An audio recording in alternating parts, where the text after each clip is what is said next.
नमस्कार, मैं आनंद कुमार। हमारी मौजूदगी इस वक्त रायगंज डिस्ट्रिक्ट में है, जहां पर हम लोगों से मिलने के लिए आए हैं। बंगाल चुनाव में लोगों की क्या कुछ प्रतिक्रिया है उसे समझने के लिए आए हैं। बस कुछ महीने के बाद पश्चिम बंगाल में विधानसभा का चुनाव होना है, जिसे लेकर के हम लगातार लोगों से बात करके उनकी प्रतिक्रिया को आपके समक्ष रखने की कोशिश कर रहे हैं कि आखिरकार बंगाल की जनता इस बार क्या चाह रही है। नाम हुआ किशन केडिया। किशन केडिया जी, क्या लग रहा है इस बार बंगाल का क्या मूड है चुनाव? पर बंगाल का दीदी का स्थान नहीं है, उसको मैंने जनसाधारण जो है यहाँ का बंगाल का एकदम माथा में स्ट्राइक कर लिया। इस सरकार को उठा कर फेंकना पड़ेगा। वजह क्या है जो आप बता रहे हैं कि स्ट्राइक कर लिया है माथा में? वजह क्या है? वजह ये है, यहाँ पर कोई भी सुरक्षित नारी सुरक्षित नहीं है। यहाँ बालू माटी सिक्का सब में दुर्नीति है। यहाँ पर कोई भी काम आप कराने जाएंगे सब में आपको काटमानी देना पड़ रहा है। पैसा छोड़कर कोई काम नहीं हो रहा, जनसाधारण का कोई काम नहीं हो रहा। आज रास्ता के जहाँ काम हो रहा 25% काम नहीं हो रहा, समूचा काटमानी में पैसा चला जाता है। जमीन से लेके हर चीज़ में काटमानी लग रहा है। इस सरकार से आदमी बहुत परेशान है। आप हॉस्पिटल में जाइए, वहाँ दवाई का कोई सुविधा नहीं है।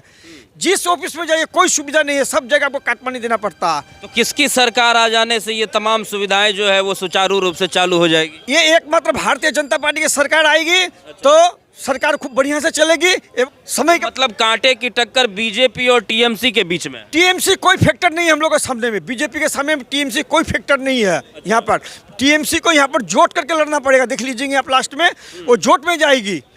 वो कोई फैक्टर में नहीं है। बीजेपी को अगली बार बहुमत पूरा मिलेगा, 250 सीट बीजेपी को मिलेगी। यहाँ पर ऐसा कौन सा मंत्र फेंक दिया है बीजेपी जो बीजेपी को 250 सीट मिल जाएगा? ममता बनर्जी क्या मतलब साहब बैकफुट पर चली जाएंगी? हाँ, ममता बनर्जी का कुछ नहीं है यहाँ पर। आप देखिए, नारी सुरक्षा नहीं है और नारी मुख्यमंत्री होकर नारी को नहीं दे रही है। जहाँ कोई रेप होता है तो वो बोलता है कि जो प्रेम करेगा, जो प्रेम करता है उसको ये बोलते हैं, मैंने उसका कब क्या बोलेगी, वो बोलेगी उसके भाई को कब क्या बोल रहा है। कोई जनसाधारण नहीं जानता कब क्या बोलेगा। भाषा, उस लोग का भाषा का ज्ञान नहीं है। उस लोग प्रधानमंत्री को भी ज्ञान नहीं है। प्रधानमंत्री के बारे में जो बोलते हैं कुछ ज्ञान नहीं है। अमित शाह स्वराष्ट्र मंत्री आया था, बोलता है उसको हम निकलने नहीं देंगे। उसका भाषा का ज्ञान का चलता है आदमी समझ नहीं पाया है यहाँ का। जो इस सरकार को विदाई करना बढ़िया है। बीजेपी तो पर सरकार बनाएगा ही। अच्छा, बीजेपी सरकार बना लेगा।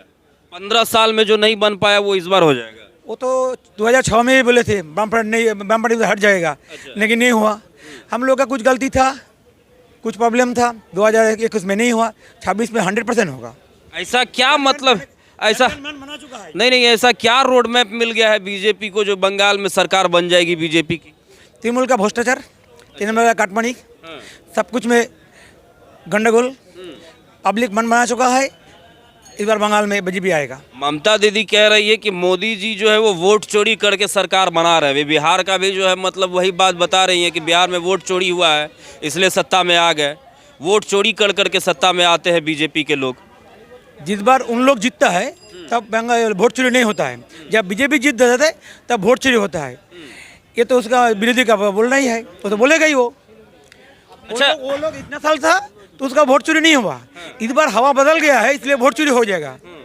अच्छा, एक बात बताइए सर, एक बात बताइए कि अभी जब चुनाव नज़दीक आ गया है तो ममता दीदी मंदिर बना रही है। मंदिर मस्जिद का जो है आज याद आ रहा है, हुमायूं कबीर मस्जिद बना रहे हैं, बाबरी मस्जिद जो है मतलब बन रहा है बंगाल में। क्या कहेंगे इन तमाम बातों पर? भैया, बंगाल का युवा को मंदिर नहीं चाहिए, मंदिर भी नहीं चाहिए, मस्जिद भी, नौकरी चाहिए। जो नौकरी बिक्री कर रहे हैं, 26,000 नौकरी चला गया, 32,000 नौकरी जाने वाला है। जो सच्चा नौकरी चाहिए, कर्मसंस्थान चाहिए, इंडस्ट्री चाहिए, ये सब चाहिए। मंदिर मस्जिद से तो पेट नहीं बढ़ता है। तो बीजेपी के आ जाने से नौकरी मिल जाएगा? बिल्कुल मिलेगा। यहाँ से बंगाल से यूपी जा रहे, बंगाल से महाराष्ट्र जा रहे, बंगाल से दिल्ली जा रहे काम करने के लिए। वहाँ तीनों जगह में बीजेपी की सरकार है। जिन राज्यों में बीजेपी की सरकार है उन राज्यों में कहाँ नौकरी मिल रहा है? बिहार में अगर हम बात करें, बिहार के युवा भी तो नौकरी के लिए ही परेशान है। आजकल देखिए, बिहार में सबसे IAS ऑफिसर बिहार से ही बनता है। और बिहार में 2000 साल का 25 साल पहले जाइए, 25 साल पहले का हिसाब और आज का हिसाब में रात दिन का तफात होता है। पहले हम लोग क्या बोलते, मस्तानी जितना सारी था यूपी और बिहार में था, आज सारी मस्तानी बंगाल में आ गया। दीदी ने पाल पोस के बड़ा इस बार टक्कर किस में है? बंगाल में अगर हम बात करें तो टक्कर किन में है? किस किस पार्टी में टक्कर होने जा रहा है? इस बार टक्कर ही नहीं है, इस बार बीजेपी आ रहे। तृणमूल मेरे ख्याल से 2 डिजिट क्रॉस नहीं करेगा, इतना कॉन्फिडेंटली बोल रहे हैं आप। 2 डिजिट को क्रॉस नहीं करेगा? नहीं करेगा। फेयर इलेक्शन हुआ तो यहाँ पर वोट चोरी बहुत ज़्यादा होता बंगाल में। वोट चोरी नहीं होने से, फेयर इलेक्शन होने से 2 डिजिट क्रॉस नहीं करेगा टीएमसी। ममता बनर्जी भी तो आरोप वही लगा रही है कि बीजेपी वोट चोरी करेगी तभी जो है सत्ता में आती है। बीजेपी वोट चोरी करता है तो बंगाल में तो बीजेपी का शासन होना चाहिए था। ममता बनर्जी का शासन कैसे होगा? एसआईआर के माध्यम से तो ममता बनर्जी की पार्टी का वोटर काटा जा रहा है ना। किसी का वोटर काटा नहीं जा रहा है। जो आज 25 साल में कम से कम कितना आदमी का मृत्यु हो गया, जिसको मृत्यु जो आदमी मर गया हुआ उसका नाम कैसे रह गया? जो आदमी यहाँ से बंगाल छोड़ के चला गया, बेंगलोर, दिल्ली, मुंबई, महाराष्ट्र, ये सब जगह चला गया, उसका नाम 2 जगह तो नहीं रह सकता है ना। वो जगह तो एक ही जगह रहेगा, 2 जगह कैसे रहेगा? सही बात है, बिल्कुल सही बात। मेरा नाम कार्तिक बर्मन है। कार्तिक वर्मा जी, क्या लग रहा है इस बार बंगाल में क्या होने जा रहा है? बंगाल में तो इस बार तो बीजेपी जरूर आएगा। बीजेपी आ जाएगा? आ जाएगा। टीएमसी कहाँ रहेगी? टीएमसी नहीं तो हाँ वो विसर्जन हो जाएगा। विसर्जन? हाँ हो जाएगा, हो जाएगा, इस बार हो जाएगा। भाजपा को ऐसा कौन सा मंत्र मिल गया है जो बीजेपी का टीएमसी का विसर्जन कर देगी? देखिए मैं तो हिंदी ज़्यादा नहीं बोल पाता हूँ ना, तो किसी से नहीं ठीक है, हिंदी ज़्यादा नहीं बोल पाते हैं। चलिए एक भैया है वहाँ पे, यहाँ उनसे बात करते हैं। ये बोल रहे हैं भैया कि टीएमसी पार्टी का विसर्जन हो जाएगा, तो मेरा सवाल वही है कि आखिर बीजेपी को ऐसा कौन सा मंत्र मिल गया है जो टीएमसी का विसर्जन हो जाएगा? बीजेपी का तो राष्ट्रवाद लेके चलता है, तो टीएमसी का कौन सा पॉजिटिव दिख है तो लोग वोट देगा? 15 साल से इधर तो है, कौन सा काम क्या है? सब काज में तो नेगेटिव है। अगर काम नहीं होता तो 15 साल से ममता बनर्जी सत्ता में बनी हुई कैसी हैं फिर? वो ध्रुवीकरण करके बैठा हुआ है, एक तरफ का वोट को सिक्योर करके बैठा हुआ है, और जो वोट जो एक कम्युनिटी का वोट उसको मिल रहा है, उसका भी कुछ काम नहीं किया। जिस कम्युनिटी का वोट वो 100% 99% मिल रहा है, उसका भी कोई काम नहीं हुआ। तो क्या होगा? लोग तो अमित शाह जी कह रहे हैं कि इस बार का चुनावी जो मुद्दा है, चूंकि अमित शाह जी कुछ दिन पहले बंगाल आए हुए थे और लगातार जो है घुसपैठिया पर बात कर रहे थे, बॉर्डर सिक्योरिटी को मजबूत करने की बात कह रहे थे। उनका कहना हुआ है कि सिक्योरिटी इस प्रकार से बनाई जाएगी, इस प्रकार से दुरुस्त की जाएगी कि परिंदा भी पर नहीं मार सकेगा।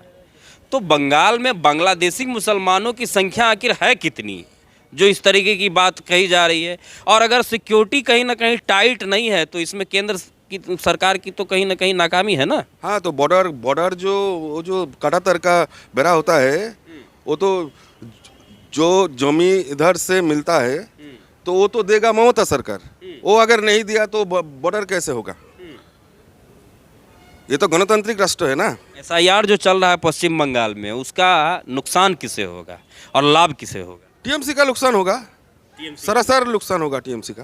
तो मतलब कि एसआईआर के मुद्दे को लेकर के बीजेपी को लग रहा है कि इस बार हम सत्ता में आ जाएंगे। नहीं, एसआईआर तो एक है बात। हुमायूं कबीर भी है। हुमायूं कबीर का बात नहीं, हम नहीं करते हैं। वो क्या कर रहा है ना कर रहा है, वो उसका हमसे मतलब नहीं है। एसआईआर नहीं भी होगा तो भी भाजपा इस बार सत्ता में आ जाएगा, क्योंकि पश्चिम बंगाल में जिस तरह से एक तो महिलाओं के ऊपर जो अत्याचार हो रहा है वो एक बहुत बड़ा मुद्दा है। अब जाइए ना गाँव में जाइए, महिला जो है वो बोल देगा आपको लक्ष्मी भंडार नहीं चाहिए, हमको अपना इज्जत चाहिए, अपना सम्मान चाहिए। दूसरा है कि जिस तरह से बाकी राज्य में लोगों को नौकरी मिलता है तो खबर होता है, यहाँ पे नौकरी जाता है तो खबर होता है। 26,000 गया, 32,000 और जाएगा, इतना ना जाने कितना नौकरी पश्चिम बंगाल से जा रहा है। जो हम लोगों का बेकार लोग है, नौकरी नहीं उसके पास कोई काम नहीं है, उसके पास कोई बिजनेस नहीं है, या तो पश्चिम बंगाल में एक भी इंडस्ट्री नहीं आया है। पिछले 14 साल से पश्चिम बंगाल में 7,000 से ज़्यादा यहाँ से अपना जो इंडस्ट्री है वो बाहर चला गया। गुजरात चला गया, महाराष्ट्र चला गया, हरियाणा चला गया तो लोगों को रोज़गार नहीं है, बेकार लोगों का रोज़गार नहीं है, इसीलिए वो भी इस बार चेंज लाएगा। अच्छा, मतलब ये आप ये बता रहे हैं कि जैसे 15 साल ममता सरकार रही तो नौकरी पर काम नहीं हुआ, सुरक्षा पर काम नहीं हुआ, मतलब इन मुद्दों पर काम नहीं हुआ। क्या कांग्रेस बंगाल चुनाव में इस बार फैक्टर रखेगी? नहीं नहीं, देखिए कांग्रेस के पास अभी वोट परसेंट कितना है, 5% है। और जिस तरह से कांग्रेस चल रहा है, हाँ, ये तो टीएमसी का बी टीम है, एक साइन बोर्ड है। टीएमसी को थोड़े बहुत कुछ वोट टीएमसी के लिए बढ़ाने के लिए ये लोग काम कर रहे हैं। ये सीपीएम कांग्रेस कोई फैक्टर नहीं है। हाँ, बाकी मतलब बंगाल में अब कभी भी वापसी जो है सीपीएम की नहीं होगी, कांग्रेस की नहीं? नहीं नहीं नहीं, कभी नहीं होगा। सीपीएम कांग्रेस के पास वो इंफ्रास्ट्रक्चर नहीं है, वो नेता भी नहीं है, वो नियत भी नहीं है। यहाँ पे वो लोग टीएमसी के बी टीम होके काम कर रहे हैं ना, उनके पास नेता है। दिखाइए ना कौन सा नेता है कांग्रेस के पास, कौन सा नेता है सीपीएम के पास? ना नेता है, ना नियत है, और ना ही कोई नीति है जो पश्चिम बंगाल के लिए वो लोग अलग कुछ करेगा।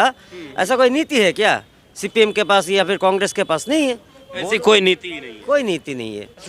इस विधानसभा चुनाव में हुमायूं कबीर कितना फैक्टर रहेंगे? देखिए, हुमायूं कबीर कोई फैक्टर हम लोगों के लिए इसलिए नहीं है। पहली तो बात है, हम लोग बाबरी मस्जिद के खिलाफ है। भारत के चाहे कोई भी हिस्सा हो, बाबरी मस्जिद यहाँ पर नहीं बनेगा तो नहीं बनेगा। हुमायूं कबीर को किस लिए निकाला गया? बाबरी मस्जिद के लिए।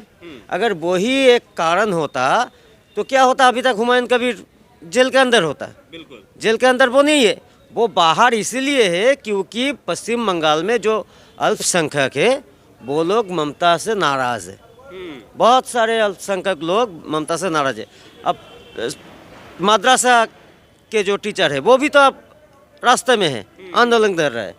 तो ममता को इस बार टीएमसी को अल्पसंख्यक लोग वोट नहीं देगा, इसलिए इस अल्पसंख्यक वोट को इकट्ठा करने के लिए वो हुमायूं कबीर जो है पार्टी से बाहर निकले हैं।